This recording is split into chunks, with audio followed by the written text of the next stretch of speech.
মনোবল ও সাহসিকতার চূড়ান্ত পরীক্ষায় উত্তীর্ণ হয়ে এভারেস্ট শৃঙ্গ জয় করলেন পশ্চিমবঙ্গ সশস্ত্র পুলিশের ৩য় ব্যাটালিয়নের কনস্টেবল লক্ষ্মীকান্ত মণ্ডল। সোমবার সকাল 8:30 নাগাদ বিশ্বের সর্বোচ্চ শৃঙ্গে পা রাখেন তিনি।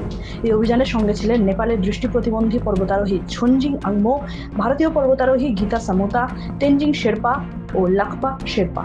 পুরো অভিযানের পরিকল্পনা রূপরেখা তৈরি করেছিল পায়োনির অ্যাডভেঞ্চার নামক সংস্থা। লক্ষ্মীকান্ত তার এভারেস্ট অভিযান শুরু করেন এপ্রিলের ২য় সপ্তাহে। বর্তমানে তিনি কলকাতা পুলিশের নগরপাল মনোজ ভার্মার দেহরক্ষী পদে কর্মরত। যাত্রার প্রাক্কালে নগরপাল সহ অন্যান্য পদস্থ অফিসাররা তাকে শুভেচ্ছা জানান। লক্ষ্মীকান্ত সাফল্যে উচ্ছ্বসিত তার নিজের গ্রাম মথুরি। সোমবার সকালেই তার শৃঙ্গ জয়ের বার্তা গ্রামে পৌঁছে যাওয়ার পর আনন্দে ভাসে গোটা এলাকা। পূর্ব মেদিনীপুর জেলা পুলিশের পক্ষ থেকে তৎক্ষণাৎ তার বাবা মাকে সংবর্ধনা জানানো হয়। উপস্থিত ছিলেন তমলুক মহকুমার পুলিশ আধিকারিক আফজাল আবরার, তমলুক থানার আইসি সুভাষচন্দ্র ঘোষ প্রমুখ। লক্ষ্মীকান্তর বাবা মাকে ফুল মিষ্টি দিয়ে শুভেচ্ছা জানান তারা। এই মুহূর্তে বাড়িতে আমি দেখতে পাচ্ছি না, ততক্ষণ আমার মনটা ঠিক হচ্ছে না। খুব আনন্দের ব্যাপার।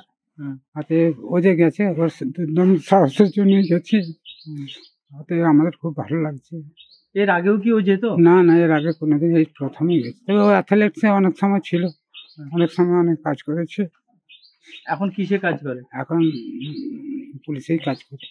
পুলিশের কাজ করে? হ্যাঁ। কোথায়? ও তো ব্যারাকপুরেই ছিল, তারপরে কলকাতায় কোন জায়গায় আছে সেটা ঠিক বলতে পারবো না। বাড়িতে আসে? হ্যাঁ, বাড়িতেই আসে। এবার জয়ের পর ছেলের সঙ্গে কথা হয়েছে? না, কোনো কথা হয়নি, আজ পর্যন্ত কোনো কথা হয়নি। ছেলের এই এভারেস্ট জয় কেমন লাগছে? ভালোই তো, শুনে তো ভালো লাগছে। ছেলে এসেছিল কবে লাস্ট? ওই যেদিন যায় তার একদিন দুদিন আগে, একদিন আগে মনে হয়।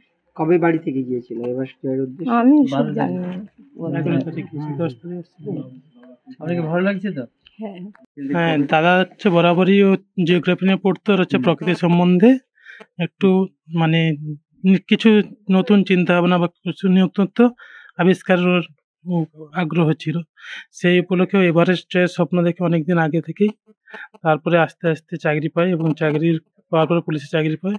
তারপর থেকে আস্তে আস্তে ও হচ্ছে এভারেস্টের প্রতি ওর আকর্ষণ আরও বাড়ে। সেই হিসাবে আগেও চেষ্টা করেছে, কিন্তু এবছর 11ই এপ্রিল ও বাড়ি থেকে এভারেস্টের উদ্দেশ্যে রওনা দেয় ও হচ্ছে, এবং 2 মাসের প্রায় ক্যাম্প সহ ওর ট্যুর ছিল, এটাই বলেছিল। এবং ও হচ্ছে এভারেস্ট জয় করার আমরা হচ্ছে খুবই গর্বিত। খবরটা পেলেন কি করে? আমাদের সিপি সাহেব জানিয়েছেন, পশ্চিমবঙ্গের সিপি স্যার, কমিশনার মনোযোগ। না, দাদার সঙ্গে এখনো কথা হয়নি। এই বাড়িটা কোথায়? দাদা কি এখানেই থাকতো? দাদা এখানেই থাকে। আপনার নাম? আমার নাম শ্রীকান্ত মণ্ডল। আজকে জেলা পুলিশের পক্ষ থেকে এসে কি করছে? আচ্ছা, আমার খুবই ভালো। ওনার হচ্ছে খুবই ভালো মানুষ, ভালো মনের মানুষ, খুবই ভালো।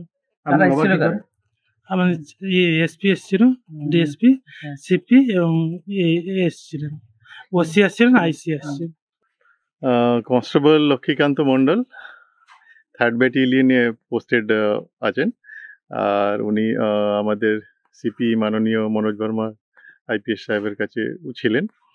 তো এইটা একটা huge achievement for police department as well as আমাদের এই গ্রামের বা পূর্ব মেদিনীপুর বলতে পারেন। কারণ আপনারা দেখতেই পাচ্ছেন যে এই গ্রাম থেকে একটা ছেলে এই লেভেল অবধি পৌঁছেছে। তো এই অ্যাচিভমেন্টটা মানে এমন একটা অ্যাচিভমেন্ট যেটা মানে কেউ কল্পনাও করতে পারবে না। তো আপনারা সবাই জানেন যে এটা একদিনে সম্ভব হয় না, এর পিছনে অনেক পরিশ্রম করতে হয়, অনেক টাকা পয়সাও খরচা হয়, অনেক টাইম ইনভেস্ট করতে হয়। তো ও পুরোপুরি এইটাতে স্টার্টিং থেকে লেগেছিল।